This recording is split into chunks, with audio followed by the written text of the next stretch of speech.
Wolf a cesta není. Modrobílý dres měl rád, za svůj baník uměl hrát. Wolf, René Wolf, celý stadion ho znal.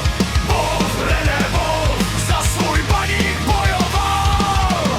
Wolf, René Wolf, jednou hlavou rozhodl vše.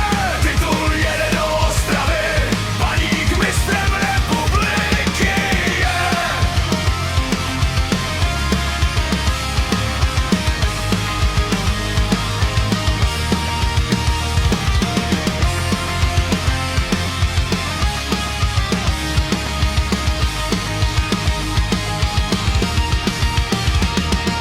Dlouhých 23 let čekal baník na ten den. V Olomouci přišel čas přivést titul domů zas. Balón z rohu se snášel před bránu, René vyskočil jak král. Hlavou poslal míč tam, kam měl, celý baník šílel dál. Wolf, René Wolf, celý stadion ho znal.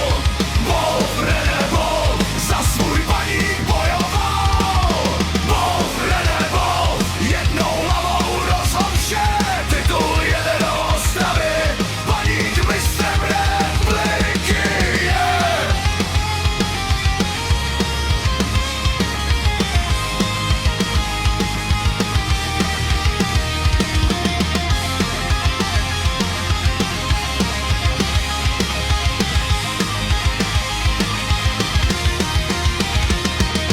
Potom přišlo Euro dál, za svou zemi bojoval. Mezi 4 nejlepší český tým se probojoval. Francie pak přišla včas, ale domov volal zas. Když se René vrátil zpět, modrobí